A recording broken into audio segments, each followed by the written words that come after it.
basic 8-angle template, right?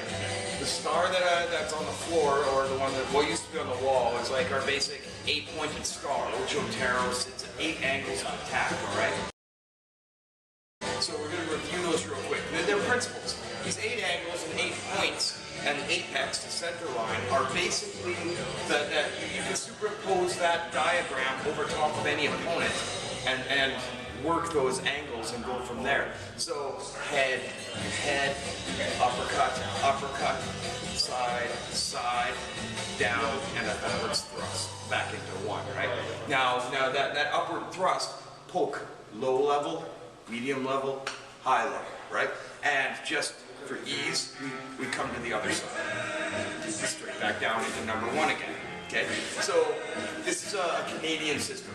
You know, well-fed white boys speaking English. I can show you all this stuff in Tagalog or Visayan, the terminology, but I'm going to show you in English so you learn it quick. Okay? So we've got our number 1 from shoulder to hip all the way through. Okay, and we come to what's called a chamber. This is our next chamber. A chamber is a point where you're swinging from. This is a chamber, this is a chamber, this is a chamber, you know, this is a chamber. So basically it's a fluid strike. A fluid strike is when you carry it through to a different chamber. Back up the shoulder, bang. So 1 and 2 creates our first combination, which is an overhead figure 8. It's called Ocho Ocho, 8-8. But we just call it a figure 8, right? Boom, boom. Or a 1 and 2. Bang, bump. Okay? So that's 1 and 2. The next one we're doing is an uppercut. These are more defensive ones. So 3 and 4. An uppercut figure 8 is the combination, known as Aldaves as well. 2, 3 and 4. 3 and 4. 3 and 4. So the next one, uppercut figure 8. So you got overhead 8, uppercut 8, then side to side. Known as banda banda, planzada, a couple other things, we call it side to side. Coming across 5 and back 6. 5 and 6. Alright? Now, the next from 5 and 6, we come straight down the center. So this combination, it's not, I've seen guys do this in practice, because that number 8 angle should be like that. To me, that is a really tight number 3. Alright? This one is a tight number 3. So instead of incorporating a center line thrust, so a lot of systems 1, 2, 3, 4, 5, I just do it as a number 8, which is the uppercut thrust all the way through the center, right? So 1, 2, uppercut 8, or no, overhead 8, 1, 2, uppercut, 3, 4, 5, 6, down, thrust. So that thrust is a circular thrust that goes up the center line, all the way up that center line. Alright? So that's our number 8. So the partner, the second class, third class, third. Okay, so, and 2, then up, and up, across the center, down where we miss, so we come straight down, we miss, and then back through to 1 again. Alright? So that number 8 thrust now, it goes, okay, got it.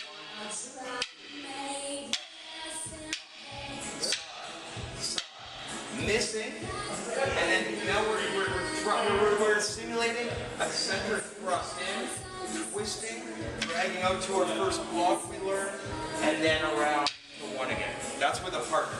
Otherwise, we just go 1. Or we just go 8 up to that angle, around and back down into 1. Okay? So our 8 angle template, look at this, you're my man.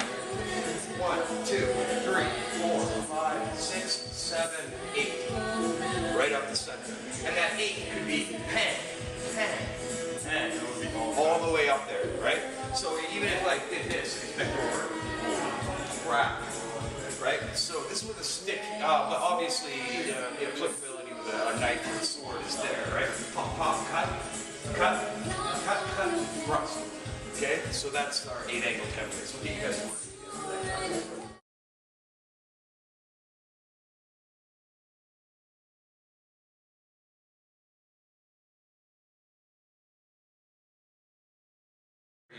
Okay, so our first combination that we're doing is our overhead 8, right?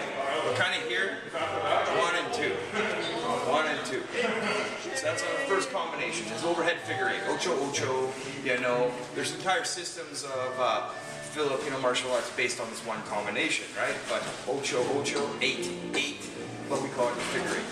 So that's our first combination. Okay. The second combination that we're going to be doing today is just a very simple elementary one. It's the uppercut eight. Defend and up. Defend and up. Okay. The next one we're going to be doing is obviously the side to side. Hang. And you'll notice these combinations fit in order with our template or the targeting. Yeah. Okay. So the first one we do are the figure eight. Then we do the uppercut eight. Then the side to side. Well, then we would be doing the thrust and up, but we're not doing that as a combination today. That's more of an attacking combination as opposed to a practice combination. The next one we'll be doing is called rompita in almost every style I've done. I call them obviously diagonal flows. There's three options that I generally teach with this one. We're here, down and up. Forehand diagonal.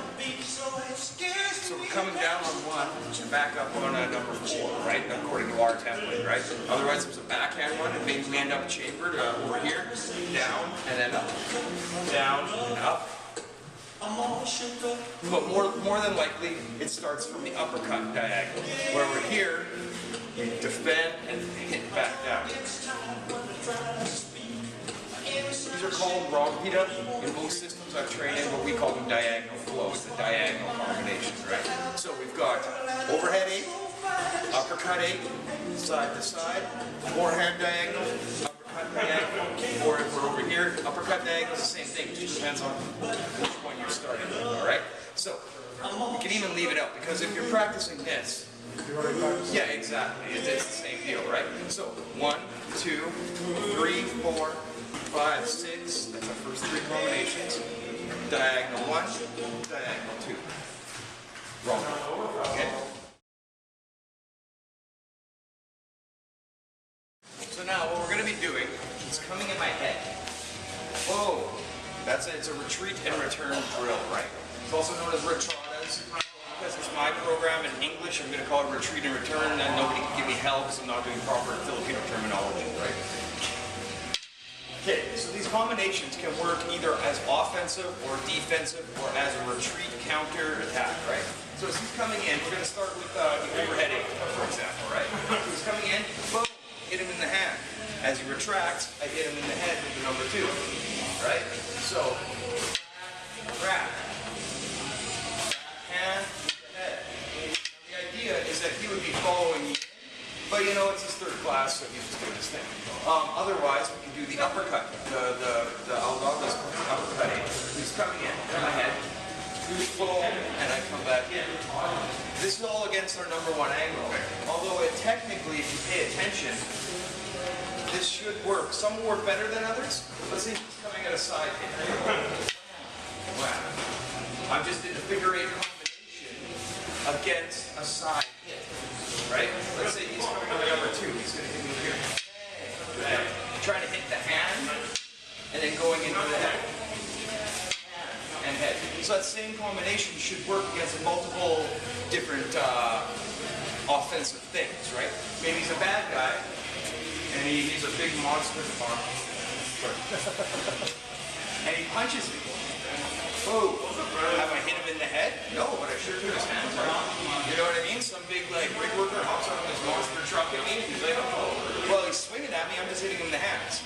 I haven't broken his skull, I haven't gone for anything in his core. As he's punching, I'm staying on distance, crank. Right? Maybe it works when I extend the baton. Maybe he has a knife. That range game comes into play. So, the first combination is obviously overhead figure eight. And head. Now, this is where we get the hockey gloves out. Okay? Yeah. Because I want practice tapping the hand on the first one. See, this is retreating and returning. Retreating and returning.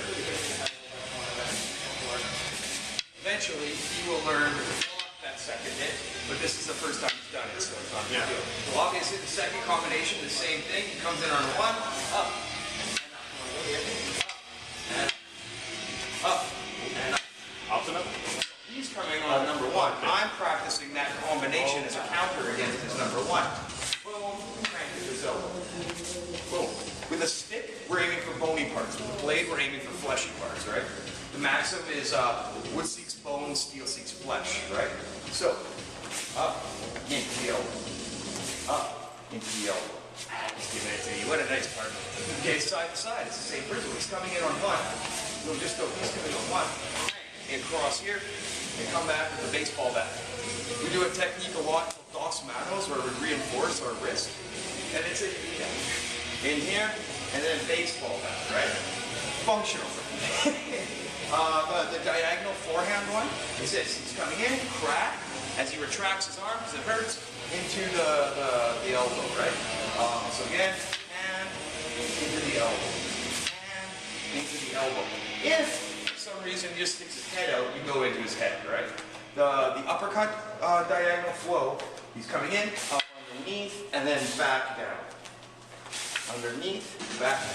So you'll notice I'm still doing that two-hand dos manos, two hands, or actually I think I might, yeah, I think it's dos manos, and cracking down. So we're going to work these combinations, and this is retreat and return.